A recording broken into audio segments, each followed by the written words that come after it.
Halo semuanya, jadi pada hari ini kita akan belajar mengenai lendutan pada balok.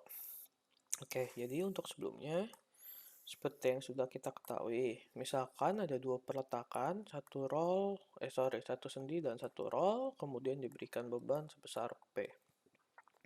Nah, logikanya pastikan batang ini akan melendut menjadi bentuknya seperti ini. Enggak lurus lagi kan?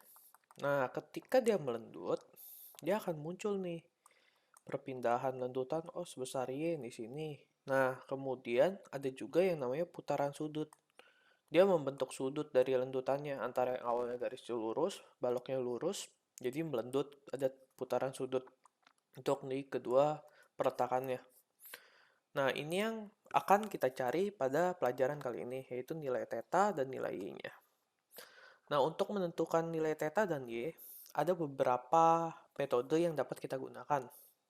Yang pertama, persamaan diferensial, kemudian ada conjugated beam atau balok padanan, yang ketiga ada unit load, yang keempat adalah perkalian dua bidang momen.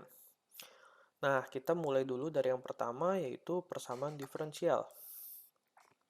Persamaan diferensial itu ada sedikit definisi atau penjelasannya. Lendutan Y adalah perpindahan setiap titik pada sumbu memanjang balok dalam arah sumbu Y. Ini maksudnya dia perpindahannya vertikal, antara naik atau turun. Kemudian, besarnya lendutan Y bervariasi sepanjang balok. Maksudnya, kan kalau misalkan di titik yang tengah ini Y-nya sebesar ini, tapi kalau misalkan kita geser ke kiri atau geser ke kanan, nilai Y-nya kan pasti tidak sama lagi dengan Y yang ada di tengah ini. Nanti ada Y baru lagi, ada Y baru lagi, yang nilainya beda. Selanjutnya, perjanjiannya ada yang harus kita pegang sebelum mulai mengerjakan soal. Lendutan Y itu lendutan Y itu positif jika melendut ke atas, di atas sumbu X ke atas nih, kayak gini, ini lendutannya positif. Putaran sudut itu positif bila, kalau misalnya kita lihat arah putaran sudutnya tuh dari garis sumbu X ke atas, kalau misalnya dilihat kanan tuh ke atas. Nih, kalau misalkan kayak penjelasan gambarnya, kalau kita gambarkan satu batang, putarannya kayak gini nih. Jadi yang kirinya naik, yang kanannya juga ke atas. Nah, ini kita tetanya positif. Lendutannya pun juga positif kan, karena lendutannya ke atas kan, di atas sumbu X kan. Ini positif. Kalau misalkan ala putarannya kayak gini, ke bawah, kayak ini, arah putarannya ke bawah. Arah putarannya ke bawah, dari garis sumbu X-nya itu ke bawah, ini juga ke bawah. Maka dan lendutannya pun ke bawah, ini tuh negatif kita asumsikan dalam pengerjaannya. Kemudian, theta itu sedikit penjelasan sudut yang terbentuk antara sumbu X dengan garis singgung kurva lendutan. Kan yang merah ini garis kurva lendutan. Kita bikin nih garisnya nih. Nah, antara sumbu X dan garis singgung dari kurva lendutannya ini, kita bentuk theta atau putaran sudut. Nah, tetanya itu dari garis yang ini horizontal ke garis singgung kurvanya, bukan kebalik, bukan jadi kayak gini. Kalau ini salah. Nah, kemudian ada beberapa hal yang harus kita ingat juga nih kalau misalnya kita mau ngerjain. Nah, kalau misalkan kita asumsi yaitu merupakan lendutan, maka untuk mencari theta atau putaran sudutnya itu diturunin. Jadi Y kalau misalnya kita turunkan, kita dapatnya kemiringan, putaran sudut. Kalau putaran sudut kita turunkan, kita dapat momen. Momen kita turunkan dapat lintang. Lintang kita turunin itu dapat bebannya. Sedangkan kalau misalkan dari beban merata kita integral, kita mendapat lintang. Lintang kita integral dapat momen. Momen kita integral dapat slope, dan slope kita integral akan dapat lendutan. Kemudian kita juga harus tahu ada beberapa kondisi yang harus kita perhatiin dalam ngerjain soal kayak gini. Nih, pertama ada kondisi batas atau boundary condition. Di titik ini adalah di titik A itu kan perletakan jepit. Kalau yang kayak kalian tahu di perletakan jepit itu kan dia Y-nya sama dengan 0. Jadi dia di titik A itu dia nggak ada lendutan. Kemudian untuk putaran sudutnya karena jepit, dia tuh lurus dulu baru bengkok. Makanya diasumsikan tetanya itu 0, nggak kayak dua peletakan yang kayak tadi, yang kalau misalkan dari awal tuh dia langsung melendut kayak gini kan. Kalau jepit kan ada lurus dulu baru turun, makanya putaran sudutnya itu 0 di titik A, Y-nya juga 0 di titik A. Kemudian kondisi kontinuitas atau continuity condition. Jadi kalau di sini lendutan dan putaran sudut itu harus menerus. Jadi kayak misalkan ada dua peletakan lagi, kayak gini. Lendutan yang kita hitung dari A ke C itu, misalkan 2 nih. Nah, yang dari B ke C, itu tuh juga harus 2, nggak boleh 3. Kalau 3 kan berarti patah gitu kan batangnya kan. Ini nggak boleh. Nah, putaran sudut pun sama, harus sama yang antara dari kita lihat ke kiri atau ke kanan tuh harus sama hasilnya, jawabannya. Kalau enggak ya batangnya kan patah. Kemudian di sini ada kondisi simetri. Bila struktur bersifat simetri, maksudnya tuh kalau misalkan dibebani kayak beban merata kayak gini. Nah, dia kan akan bentuk lendutannya kan kayak begini nih. Nggak beda kalau misalkan tiba-tiba ada satu pen di sini ya otomatis kan bentuknya nggak kayak gini lagi kan. Nah, pas di titik puncaknya nih, titik paling gede momen, itu dia putaran sudutnya itu sama dengan 0. Nah, kalau misalkan kayak gini, dibilangnya putaran sudut pada tengah bentang sama dengan 0, karena pada tengah bentang kan pasti M-nya yang paling maksimum kan. Lendutannya yang paling maksimum, paling besar. Makanya putaran sudutnya itu dianggap 0. Tapi untuk kondisi yang ketiga ini sebenarnya jarang dipakai sih. Kita lebih banyak pakai yang antara satu sama yang kedua. Selanjutnya, agar lebih mengerti, kita coba masuk ke contoh soalnya. Nah, di sini ada sebuah balok sepanjang 12 meter, ada peletakan sendi di A, rollnya di B. Ini kekakuannya 2 EI, yang B kecilnya itu EI saja. Kemudian ada beban luar 40 kN, arahnya berlawanan jarum jam. Diketahui nilai E itu 200.000 MPa dan I-nya itu 8.000 cm/4. E ini modulus elastisitas, itu inersianya. Kemudian pertanyaannya berapa lendutan vertikal di titik C di sini dan berapa putaran sudut di A dan di B. Yang pertama harus kita lakuin, kayak biasa kita harus nyari reaksinya dulu. Kita asumsinya aja VB-nya ke atas dulu, makanya pas sigma MA sama dengan 0, ada min VB kali jaraknya 10, 5 tambah 5, dikurang 40, karena arahnya kan berlawanan jarum jam kan momennya. Makanya nanti kita dapat VB minus 4 kN, oh arahnya ke bawah. Berarti asumsi kita salah, yang benar adalah ke bawah. Cari juga buat VA-nya, sigma MB sama dengan 0, VA-nya kali 10, karena kita asumsi ke atas dulu. Makanya dia akan berputar searah jarum jam kan, positif, dikurang 40, nanti kita dapat VA-nya itu ternyata 4 kN arahnya ke atas. Ini kalau kalian cek sigma V kan udah sama kan, 4 ke atas, 4 ke bawah, jadi 0. Kemudian untuk ini kita harus ngitung kan momennya. Nah itu pakai gaya dalam. Kita pecah aja batangnya, X1 kita lihat ke kiri, X2 kita lihat ke kanan. Untuk X1 itu jaraknya 10 meter, 0 X1 sampai 10. Untuk rumus M-nya, kalau misalnya kita lihat ke kiri, minus 40. Kan dia arah putaranya kayak gini kan. Kalau misalnya kayak gini kan dia momennya negatif, gaya dalamnya, cemberut. Berarti minus 40 ditambah VA-nya ke atas jadi 4X1. Nanti kita masukin kalau misalkan X1 sama 0 berapa, X1 sama 10 berapa kalau mau. Kalau misalkan kemudian untuk X2-nya, karena kita lihat ke kanan kan nggak ada gaya apa-apa yang bekerja, makanya M itu sama dengan 0. Nah, kalau misalnya kita udah dapet persamaan M ini, yang penting yang ininya nih, kita ini masukin ke rumus yang tadi di atas. Kalau misalkan 2EI, ini kan rumusnya tadi EI D kuadrat Y per DX kuadrat sama dengan M. Kalau misalkan karena ini kekakuannya 2EI, makanya ada 2EI-nya di depan. 2EI-nya ngikut.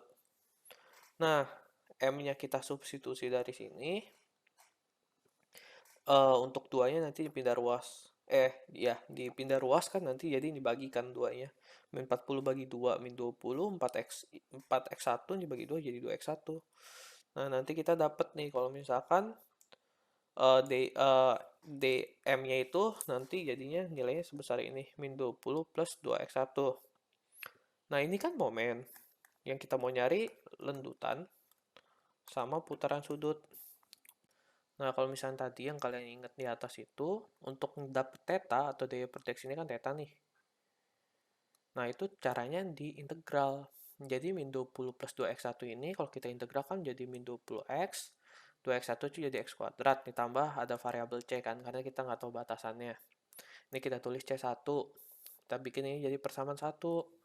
Terus kalau misalkan kita mau dapat nilainya, kita integral lagi sekali lagi. Min 20 jadi min 10x kuadrat, ini jadi x pangkat 3 per 3. C1 yang ini jadi ketambahan variabel x, tambah C2 lagi, satu lagi variabel. Nah, ini kita kasih aja persamaan kedua. Kemudian, nah kita tinjau yang ini kan, yang tadi. Kalau misalkan x2 sampai 2, m-nya kan 0 karena nggak ada gaya. Nah, kalau misalnya kita mau nyari putaran sudut, sama caranya kita integral. Nanti muncul C-nya doang. C3, kemudian kalau misalnya mau dapet Y, kita integral lagi, C3 muncul X, ditambah C4 variabelnya. Bikin jadi persamaan 3 dan jadi persamaan 4. Kemudian, kondisi batas-batasnya nih, kalau X1 sama dengan 0, itu lendutannya sama dengan 0. Ketika X1 sama dengan 10, lendutannya tuh sama dengan 0 juga. Ini tuh kan tadi gambarnya kayak gini nih. Nih. Jadi di tiap perletakan, itu tuh lendutannya sama dengan 0, karena kan ditahan kan. Jadi di X sama dengan 0-nya itu Y sama dengan 0, pas X1 sama dengan 10, Y-nya juga sama dengan 0. Itu buat yang di ini, kondisi batas yang boundary. Sedangkan untuk kontinuitas, jadi pas YB itu jaraknya X1 sama dengan 10 itu akan sama dengan YB saat X2 sama dengan 2, yang kayak tadi. Yang jarak dari kiri ke kanan sama kanan ke kiri itu harus sama, kalau enggak nanti patah.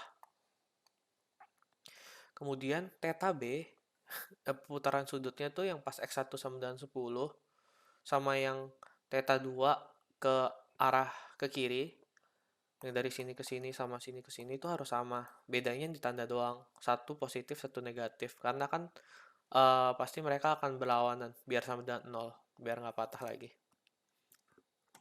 Nah, kalau misalnya udah dapet dua persamaan ini, boundary sama kontinuitas, baru kita bisa lanjutin.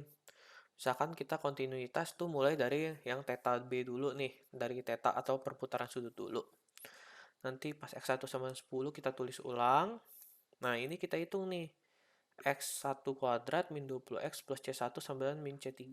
Ini tuh dapetnya dari kondisi batas yang udah kita cari di atas nih. Nih, X kuadrat min 20X plus C1 sama dengan min C3. Karena tulisannya kan ini sama dengan min theta B X2 sama dengan 2. Theta B pas X2 sama dengan 2 itu kan tadi rumusnya. Nih, theta B pas X2 sama pas ngitung X2 itu kan cuma C3 kan. Makanya di sini tuh cuman ketambahan min C3. Kemudian nanti untuk X1-nya kita masukin nih kan. X1 sama 10 berarti 10 kuadrat 100, min 20 kali 10 200, tambah C1 sama dengan min C3. Terus untuk boundary, X1 sama dengan 0, YA sama dengan 0. Di sini ada EIY, yang tadi yang dari atas juga tuh kalau misalkan lendutannya. Min 10x kuadrat tambah x pangkat 3 per 3 tambah C1x tambah C2. Ini itu dapat dari yang ini nih. Pas kan kita ini yang kontinuitasnya udah, kita nyari yang boundary sekarang, makanya beda rumusnya. Nah, nanti kita substitusi deh. Kalau misalkan pas x sama dengan 0, y-nya kan sama dengan 0 nih. Y-nya kita substitusi 0, x-nya masukin 0, nanti kita dapat persamaan kalau misalkan C2 itu sama dengan 0. Nih.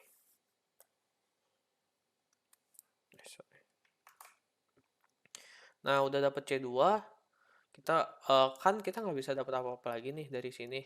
Kita masuk ke persamaan sebelahnya. Pas YB, buah kurung X1 sama dengan 10, pas YB sebelahnya itu X2 sama dengan 2. Nah, ini kita substitusi lagi nih dari atas ya sama. Kalau misalkan Y kan tadi rumusnya ini nih, min 10x kuadrat, x pangkat 3, bla bla bla bla. Kalau misalkan pas YB-nya, rumusnya nih ini, yang C3X plus C4. Udah kita substitusi semua, kan ini X-nya 2 nih, makanya C3X jadi 2C3. Disubstitusi, nanti kita dapat nih persamaan sepanjang ini. Tapi C1-nya kan kita belum ada, kita baru punya nilai C2 kan. Jadinya nanti kita cari dulu, kalau misalkan C1 nih, kan disubstitusi nih. Nanti tinggal dapat angka C1, variabel C1 doang. Nah, dari variabel C1, nanti kita dapat nilai C1-nya sebesar kayak gini nih. Nah, kalau misalnya kita udah dapat C1 yang ini, kita kan baru bisa substitusi lagi ke sini buat nyari nilai C3. Nanti, jadi habis dapat C2, C1, kita nyari lagi C3, tinggal substitusi doang. Udah gitu, udah dapet C3, C1, C2, C3 yang lengkap, kita masukin ke sini untuk nyari nilai C4. Nanti C4-nya dapat, ya udah, selesai deh. Kita dapat semua persamaannya. Oke. Nah, kemudian ditanya untuk mencari Y di titik C. Ini kalian bisa pakai persamaan yang keempat, yang ngitungnya dari X2. Ini kan rumusnya EY sama dengan C3X plus C4 yang kita mau nyari Y-nya.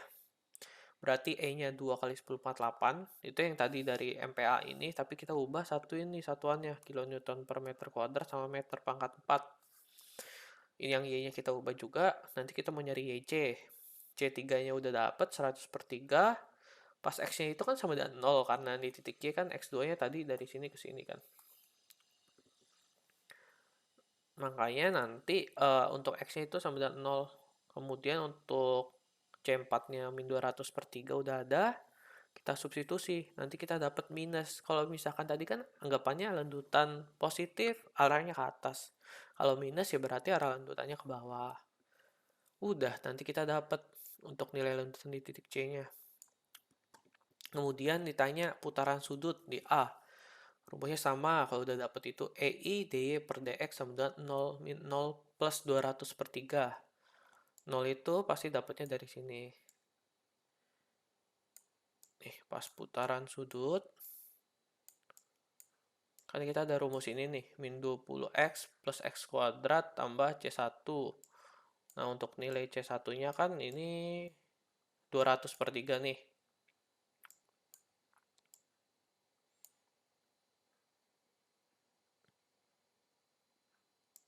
Jadi, pas rumus di bawahnya, kan X-nya 0 semua, 0 min 0 tambah 200 per 3.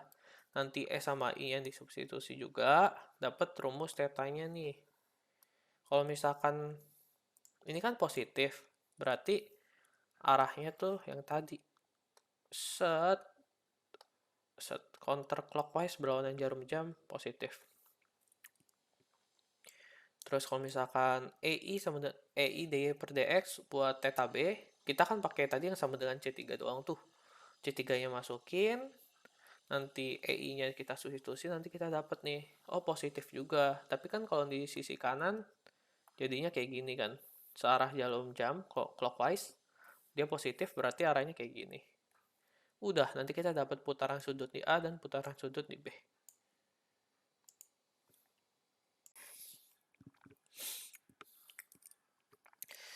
Oke, untuk selanjutnya kita lanjut ke metode kedua, yaitu conjugate beam.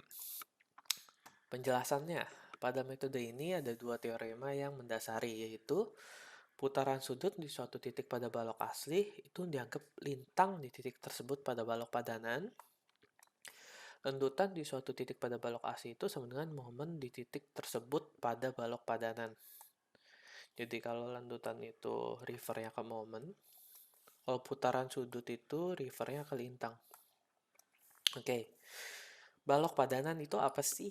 Balok dengan panjang yang sama dengan balok asli yang dibebani oleh beban terdistribusi M per EI dengan putaran sudut dan lendutan pada dari balok asli harus sesuai dengan lintang dan momen pada tumpuan dari balok padanan.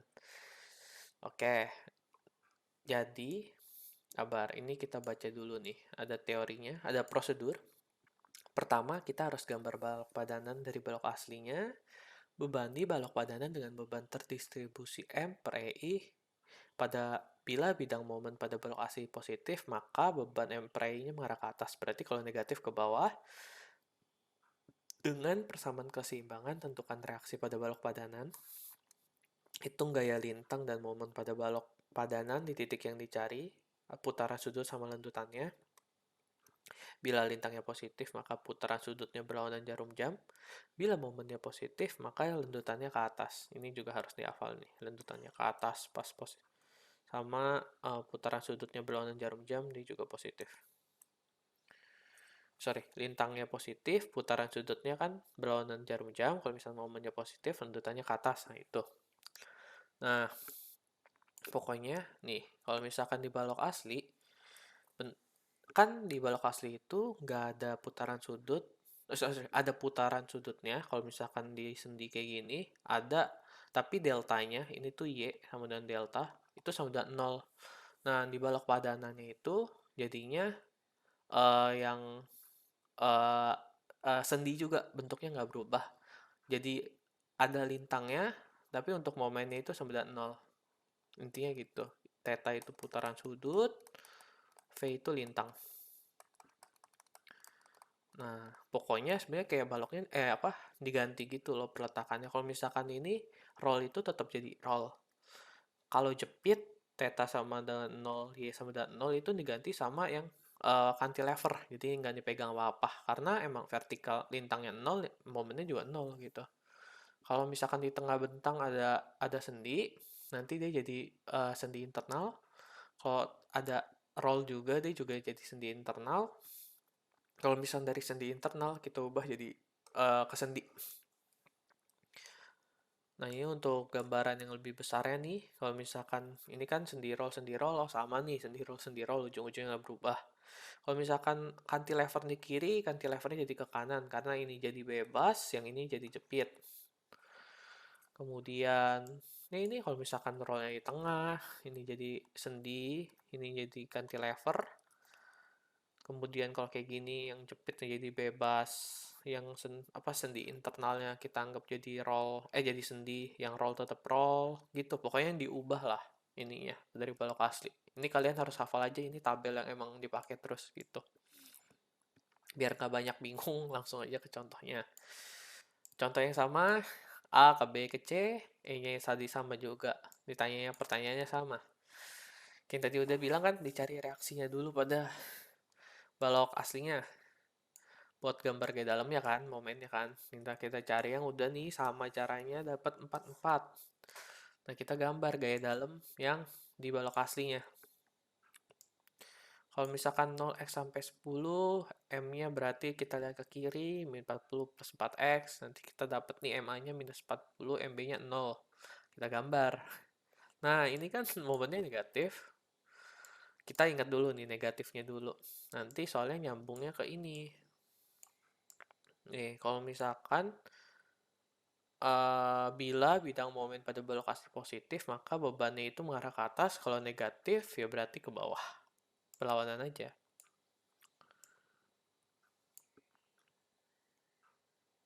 Oke, kita balik lagi. Udah dapet gaya momennya, gaya dalam momen. Nah, kita bikin balok padanannya. Tadi kan ini sendi tetap sendi. Roll yang di tengah itu kita ubah jadi sendi internal. Yang bebas cantilever kita ubah jadi jepit. Nah, dari ini dibebani tuh sama ini, M per EI. Nah, ini kan 40 minus 40, tadi kan per EI-nya 2 kan. Jadi di sini minus 40 per 2, atau jadi 20 per EI lah, kan minusnya kita nggak perlu masukin lagi. Nah, karena negatif momennya nih, cemberut kan negatif. Jadi dia arahnya ke bawah nih, tanda panahnya semua. Nah, udah dapet kayak gini, kita cari perletakannya. Di A-nya berapa, VA-nya, di VB-nya berapa. Nah, karena sendi internal yang gampang kita ubah jadi ini aja free body, kita pecah. Untuk VA sama VB, kalau misalkan bentuk bebannya segitiga kayak gini, kita cari sigma M sama dengan 0, nanti min VB karena kita asumsi ke atas dulu. Jaraknya 10, ditambah 100 per EI kali 10 per 3. Ini tuh dapatnya dari luasan dari ininya, gayanya, bebannya. Kan ini kayak segitiga biasa aja kan. Setengah kali alas kali tinggi. Nanti dapat 100 per EI. Kemudian dikali 10 per 3 tuh jaraknya dari A. Kan kita tahu titik berat segitiga itu kan sepertiga dari alas. Kalau dari sisi satu lagi 2 per 3 kan. Ini sepertiga. Ininya sisanya 2 per 3 ya. Makanya pas kita mau nyari titik beratnya kan kita kali jaraknya 10 per 3 dari A. Nanti kita dapat VB-nya 100 per 3i arahnya ke atas. Kemudian kalau mau nyari VA, berarti kan sigma MB sama dengan 0. Nanti kita cari juga. Berarti kalau misalkan MB jaraknya kan pakai 2 per 3 kan. Makanya ini 10 kurang 10 per 3. Buat dapat sisa jaraknya nih. Dari titik berat ke titik B.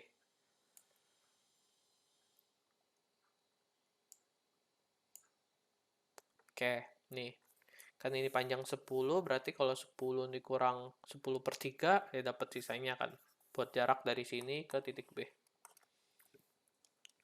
Nanti kita dapat VA-nya juga positif, berarti arahnya ke atas juga. VH ke atas, VB ke atas.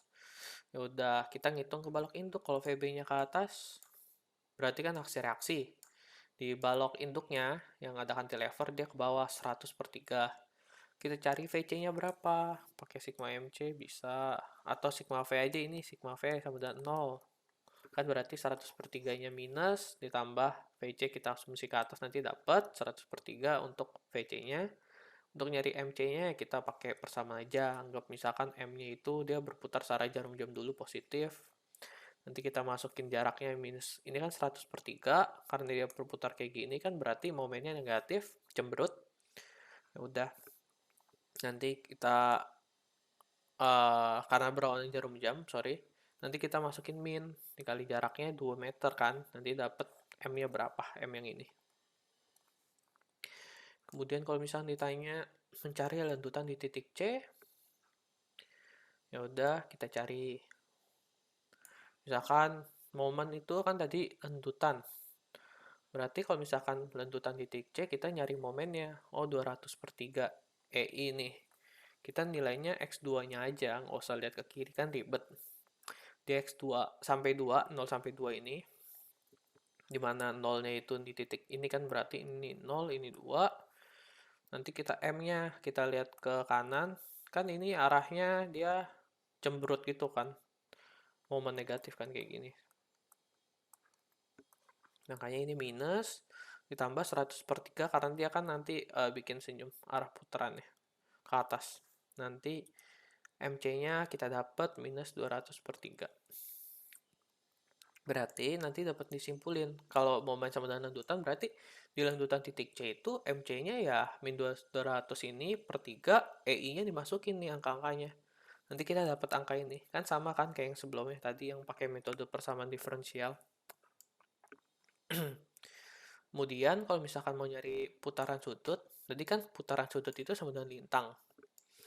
Ya udah kita cari juga aja. Misalkan di balok anaknya aja kita tinjau. Yang karena free body berarti yang di balok sebelahnya nggak usah diperhitungkan lagi, difokus di balok anaknya aja. Nyari lintangnya berarti kita harus nyari resultan gayanya dulu kan. Kalau misalkan 0x sampai 10, nanti kita lihat misalkan min 100 per 3. Kita kan lihatnya ke kanan kan. Min 100 per 3, EI ditambah setengah kali, setengah X dikali 2x per EI. Ini tuh dapatnya dari mana? Jadi dapat dari sini. Kalau misalkan kita pakai ilmu perbandingan segitiga, di mana titik paling akhirnya itu 20 per EI di sini nih. Makanya di sini 20 per EI. Kita mau nyari Y-nya kan. Kalau X-nya berapapun kan. Kalau misalkan panjang tinggi segitiganya 10, berarti Y per X sama dengan 20 per EI per 10. Kan perbandingan biasa aja nih. Kalau Y-nya dibandingin sama Y-nya, nih ini sama ini dibandingin, ini sama ini dibandingin. Nanti kita nyari nilai Y-nya. Y-nya itu jadi persamaannya 2x per EI. Nah, berarti kalau misalkan kita mau ngitung lintangnya, jadi rumusnya kan ini. Setengah buat kayak beban merata, setengah X dikali ya tingginya berapa. Nanti kita dapat luasan dari yang X-nya kan, dimanapun X-nya bakal dapat luasannya dengan rumus kayak gini kan. Ini X-nya alasnya, ini tingginya. Terus nanti kita ngitung LB-nya berapa, kita dapat LB-nya min 100 per 3. Kalau misalkan lintang di titik B-nya itu negatif, berarti nanti kita theta B-nya, kita substitusi EI-nya, nanti kita dapat negatif juga. Kalau misalkan negatif tadi clockwise, arah jarum jam. Kalau misalkan kita coba lagi, berarti dengan persamaan yang sama, kita coba pas X sama dengan 10. Berarti nanti kan di X sama dengan 10 itu ada 200 per 3 EI ini kan, untuk lintangnya kan. Nanti kita masukin aja rumusnya lagi. Pas LA sama dengan theta A sama dengan 200 per 3 kali nih rumusnya nih. Nah, nanti kita masukin, kita dapat angkanya 4,167 kali 10 minus 3 radian counterclockwise. Kalau tadi kan positif counterclockwise. Udah deh, itu buat ngitung conjugate beam-nya. Untuk selanjutnya adalah metode unit load. Nih ada beberapa keterangan, yaitu bisa diterapkan untuk balok rangka batang yang statis tertentu. Rumus yang akan kita gunakan adalah ini, di mana jaraknya 0 sampai L itu merupakan panjang baloknya, M kecil dikalikan M besar per EI dx. D itu merupakan displacement, yaitu ada lendutan, perubahan sudut, dan persamaan panjang. M besar itu persamaan bidang momen akibat gaya luar, sedangkan M kecil itu persamaan bidang momen akibat satu unit di titik perpindahan yang ditinjau. Nah, jika sehabis integral lendutan atau putaran sudutnya itu positif, maka searah dengan gaya misal satu unit. Jadi itu di sini nanti kita akan misalin satu satuan gaya gitu di titik yang mau kita tinjau. Jadi contoh nih ya. Kalau misalkan ada gaya soal kayak gini, A, C ke B, di mana A ke C-nya itu jaraknya itu 2,5 meter. Jadi di tengah-tengah, sedangkan B ke C juga 2,5 gitu. Nanti ada gaya merata 10 kN. Jadi kan nanti kita nyari reaksi kan berarti 25 di peletakan A ke atas, 25 di peletakan B ke atas. Yang ditanya itu lendutan di titik C sama putaran sudut di titik C. Nah, pertama kan kita mencari M-nya dulu akibat beban luar. Nanti 0, X1 sampai 25. Ini kenapa kita pisah? Kan biasa kan kita bisa aja, cuman karena nanti kita mau nyari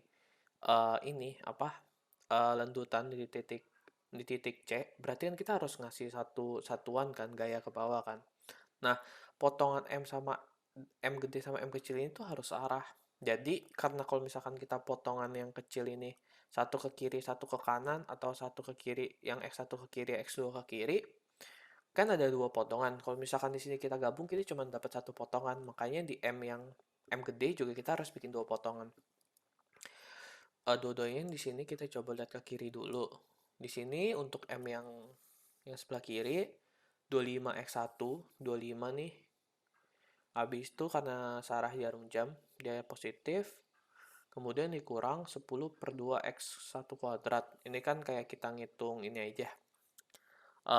Beban merata kalau mau nyari momennya 10 kali x dikali setengah x. Makanya 10 per 2x1 kuadrat. Kemudian untuk sisi sebelahnya sama 25x2 dikurang 10 per 2 buka kurung x2 min 2,5 kuadrat. Ini kan kayak kita nyari reaksi gaya dalam biasa aja momennya. Nah, terus kalau lendutan, kita nyari lendutan, kita kasih satu unit gaya di titik tersebut. Kalau putaran sudut itu diberi satu unit gaya momen di titik tersebut. Nah, kita cari, udah M gede dapet, kita cari M kecilnya.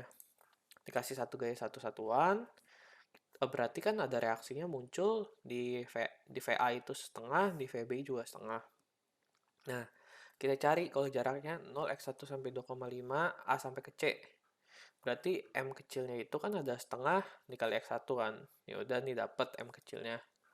Untuk M gedenya kita lakuin sama.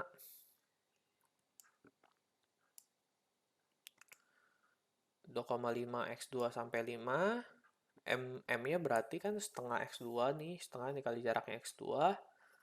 Setengah dikali jaraknya X2 dikurang 1 buah kurung X2 min 2 setengah. Buat nyari jarak dari 1 ke titik yang kita tinjau. Makanya X2 dikurang 2 setengah kan. 2 setengah tuh dari sini ke sini ini kan 2 setengah.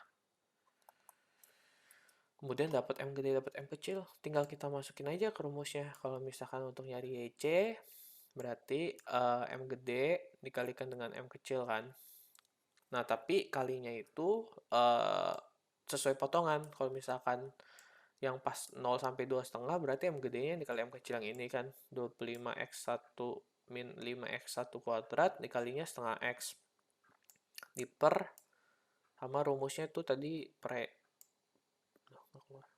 EI. Jaraknya juga batasnya 0 sampai 2 setengah. Sedangkan nanti buat temennya lagi nih yang dari 2 setengah sampai 5 caranya sama juga. 25x2 min 10 per 2x2 min 2,5 kuadrat ini dikaliin sama ini nih M kecilnya. Nanti dapat EI. Nah, ini kita integral aja. Waduh, sorry ini angkanya ketumpuk-tumpuk nih. 40,6902,375. Nanti pokoknya simpelnya nanti kita integral aja ini. Yang ini kita integral. Ini kita integral pakai perhitungan yang panjang. Nanti kita dapat nih nilainya berapa. Nah, kalau misalnya kita dapat, berarti ya nanti kita substitusi aja sama nilai sama I-nya, tergantung soalnya dikasih berapa.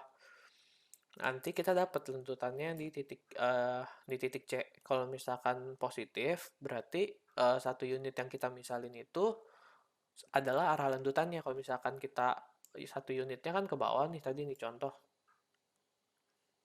Bentar ya. Ke bawah 1 berarti nanti dia juga lentutannya akan ke bawah juga sebesar ini. Angka yang kita dapat kalau kita udah masukin S sama I-nya.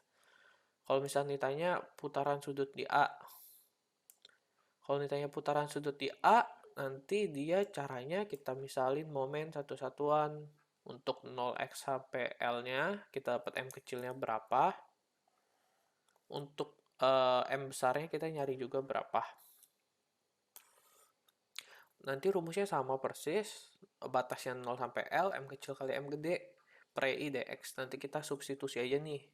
Ini kan M kecil nih, min XL per L kali, tambah 1, sorry. Ini kali M gedenya, yang ini. Nanti kalian dapat nih hasil integralnya. Hasil integralnya berapa? Kalau misalkan positif, ya arahnya tuh sesuai dengan putaran sudut kita yang misalin nih, satu-satuan. Kalau misalkan negatif, ya berarti berlawanan dari arah momen yang kita misalin. Udah, nanti kita dapat theta A-nya berapa. Itu untuk yang conjugated beam. Itu untuk yang unit load. Oke, jadi untuk metode yang terakhir yaitu perkalian dua bidang momen. Definisinya adalah mengkalikan luasan momen akibat beban luar dengan ordinat momen akibat gaya satu-satuan. Jadi biar cepat kita langsung aja ke latihan soal karena definisinya ya emang itu doang. Untuk latihan soalnya, jadi ada beban merata ceritanya. Nih, C ke B 10 kN, ada gaya horizontal 80, habis itu ada 40, tingginya 4 meter, 2 meter ke samping dari C ke B, untuk B ke D-nya 4 meter. Kekakuannya I semua, di A itu peletakannya jepit. Ditentukan lendutan vertikal di D, lendutan horizontal di B, putaran sudut di D. Oke. Pertama, kayak biasa, yang kita rasain kita nyari reaksinya dulu. Di sini untuk vertikal, kalau misalkan 10 kN kali 2 kan 20, dan 40 berarti 60 ke bawah, lawannya 60 ke atas. 80 ke kanan, lawannya 80 ke kiri. Untuk momennya kita sigma momen A sama dengan 0, nanti 80 dikali jaraknya 4. Karena searah jarum jam positif. 40 dikali jaraknya juga 4 karena searah jarum jam positif. Dikurangin sama beban merata. 10-nya dikali 2, dikali titik beratnya ke sini kan berarti 1 kan. Nah, nanti dikurang MA-nya, berarti asumsi MA-nya awalnya berlawanan jarum jam dulu, makanya negatif. Nanti dapat nih, oh MA-nya positif, berarti arahnya sudah betul 460 kN. Habis itu kita gambar diagram gaya dalam momennya. Ini gambar cepet. Nanti kalau kalian gambar boleh tuh dibagi, lihat ke kanan, lihat ke kiri, nanti dapetnya gambar ini nih, 460, 140, 20, 160. Kemudian nanti kalian ubah beban-beban ini tuh jadi M per I. Jadi kalau misalkan ini 160 jadi 160 per I, tergantung kekakuannya. Kalau misalkan batang ini contoh 2 I, berarti ini 160 per 2 I. Tapi karena I semua ya udah per I semua kekakuannya. Habis itu kalian kali ini cari luasannya. Misalkan ini kita anggap jadi A1. Kan segitiga biasa kan. Setengah kali alas kali tinggi. Setengah kali alasnya 4, tingginya 160 per I dapat A1. Terus ini A2. Dia kan karena bentuknya beban merata jadi bentuknya kayak gini. Yes, dia bentuknya akan kayak gini nih. Jadi bukan segitiga. Nah, ini bisa dapat rumus luasnya itu sepertiga kali alasnya kali tingginya. Tingginya 20, alasnya tadi 2. Jadi sepertiga kali 2 kali 20 per I dapat A2.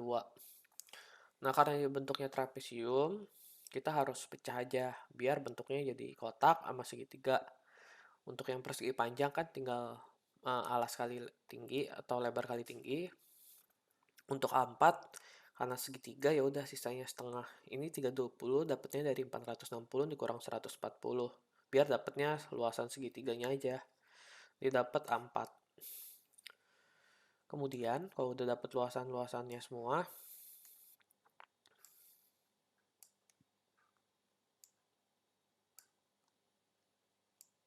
nah, ditanya kan tentutan vertikal di titik D. Ya udah, titik D kan di sini nih. Kita misalin satu satuan. Nanti akibat satu satuan kita nyari reaksinya kan. Berarti satu ke atas.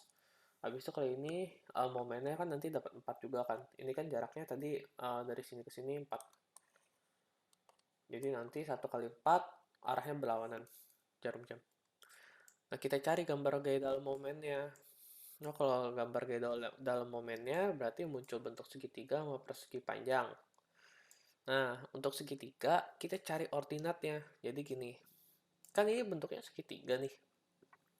Karena bentuknya segitiga, berarti titik berat dari segitiga itu kan sepertiga dari ini kan.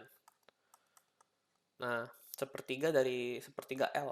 Nah, sepertiga panjangnya. Terus kita mau tahu tuh di titik ini, di atas puncak sini nih, itu tuh nilainya berapa. Ordinatnya, yang kita sebut ordinat tuh Z kadang kita sebutnya logonya. Nah, caranya gimana? Pakai perbandingan segitiga. Kayak contoh, panjang dari tadi soalnya dari B ke D nih, B ke D kan 4 meter. Berarti perbandingan segitiganya set ini ke sini 4. Kok gitu. 4. Tingginya itu tadi di 4 juga nih, 4. Nah, kita mau nyari ketika jaraknya itu sepertiga dari L. Atau di sini 2 per 3 L, 2 per 3 kali jaraknya 4. Berarti kan 8 per 3 kan? Nah, nanti kita pakai perbandingan segitiga yang kita mau cari misalkan nilai ini Z-nya nih. Jadi 4 per Z sama dengan panjangnya nih 4 per 8 per 3. Nanti Z-nya kan 4-nya pindah ruas, coret-coret, jadi Z-nya 8 per 3 kan ordinatnya. Nah, ini yang kita tulis Z1 8 per 3. Terus buat nyari ini, kan berarti kalau kita tinjau lagi, di sisi batang ini ada A3 sama 4. Kita cari, kalau A3 itu berarti kan di tengah-tengah batang, titik beratnya, titik berat dari uh, persegi panjang, tengah-tengahnya kan, yang jaraknya 2 meter dari setengah dari tingginya. Nah, karena akibat momen yang satu satuan ini, gaya satu satuan, dia momennya kan dari ujung ke ujung rata semua. Jadi udah mau di titik walaupun di sini segitiga titik beratnya sepertiga L-nya juga, kan di sini ordinatnya sama kan, 4 semua kan, berarti Z4-nya tetap 4, Z3-nya juga 4 sama. Nanti kita kalau mau nyari sigma vertikal atau sigma lendutannya, kita A1 dikalikan dengan Z1, A1 dikalikan dengan Z1, A3 dikalikan Z3, dikali Z3, A4 dikalikan Z4. Pokoknya semua gambar yang ada yang kita tinjau lah. Di momennya akibat satu satuan ini berarti ya yang lokasinya sama kan berarti A1, A3, dan A4 kan. Yang sama di sini, sama di batang aslinya. Nah, nanti jadinya A minusnya ini muncul dari momennya. Kan A1 ini momennya cemberut negatif. Di sini juga Z1-nya negatif kan. Jadi negatif ketemu negatif, A3-nya juga negatif ketemu negatif, A4 dan Z4 pun negatif ketemu negatif. Nanti kalian tambahin semua, kalian dapet nih angka. Nah, jika positif, maka arah lendutan sama dengan arah unit load. Arah unit load tuh yang arah ini, satu-satuan. Jadi, lendutannya ke bawah sebesar ini. Nanti kalian tinggal masukin E per EI sesuai yang ada di soal. Yang kedua, kalau ditanyainya lendutan horizontal di titik B. Titik B kan yang ini nih. Nah, caranya sama, kalian harus cari reaksinya. Kalau misalkan ini ke kanan, berarti balasannya ke kiri 1, momennya kayak gini 4. Kalian gambar, nanti yang bekerja di akibat lendutan horizontal di B satu-satuan kan cuman bentuk segitiga di bawah. Ya udah berarti yang kalian butuhkan cuman A3 Z3 sama A4 Z4. Nih, untuk A3 kan karena persegi panjang ya sama, berarti di tengah-tengahnya. Sedangkan untuk A4 itu kan sepertiga dari bawahnya kan jaraknya. Ya udah, nanti kalian cari deh. Kalian cari, berarti kalau misalkan yang kalian cari, kalian mau cari saat jaraknya itu tengah-tengah 2, sama pas jaraknya itu 8/3. 8/3 tuh dari 4 dikali 2/3-nya kan. Kan titik beratnya 2/3 dari sini ke sini. Nah, nanti kalian pakai perbandingan segitiga lagi. Nanti kalian dapat pas Z. Jadi kan ini contoh ya Z3. Itu kan ntar ya ini tulis dulu. Ini Z3. 4 per Z3 sama dengan 4 juga per 2. Nanti Z3-nya kan sama dengan 2. Tuh, sama kan? Sama buat Z4 juga kalian cari kayak tadi nih caranya yang segitiga di atas. Kalian totalin aja semua karena ini negatif, terus yang tadi gambar akibat beban aslinya juga beban luarnya juga negatif semua momennya. Nanti kalian dapat negatif negatif negatif negatif, totalin dapat segini. Arahnya kalau positif berarti arah lendutannya tuh udah sama kayak permisalan kalian. Yang terakhir putaran sudut di D. Kalau misalkan putaran sudut berarti kita pakainya momen. Kita kasih momen satu satuan. Nah, momen satu satuan di sini reaksinya kan berarti momen juga satu satuan kan, cuman arahnya berlawanan. Kalian gambarin kayak dalamnya, dapatnya satu semua dari ujung ke ujung. Nah, yang ada di gambar-gambar ini tuh ada luasan ini buat luasan A1, ini luasan A3 sama luasan A4. Nih, yang sama persis kan nanti yang di sisi ini aja sama sisi ini kan sama pokoknya kayak tadi. Nah, nanti kalian hitung aja titik beratnya di mana. Karena ini bentuknya persegi panjang semua, yang dari ujung ke ujung bentukannya juga sama semua, satu-satu semua tingginya, berarti tinggal A1 kali Z1 tambah A3 kali Z3 tambah A4 kali Z4. Nanti kalian masukin aja hitung-hitungannya. Hati-hati, ini min-min semua. Kalau misalkan contoh ada satu momennya di sini positif akibat satu-satuannya, berarti yang A1 ini dikalinya bukan kali min 1 tapi kali plus 1. Nah, nanti kalian totalin semua. Kalau misalkan positif, Berarti arah putarannya itu sama dengan arah satu unit momen. Jadi arahnya nggak beda arah putaran sudutnya. Sekian mengenai mencari lentutan dan putaran sudut dari keempat metode di atas. Terima kasih.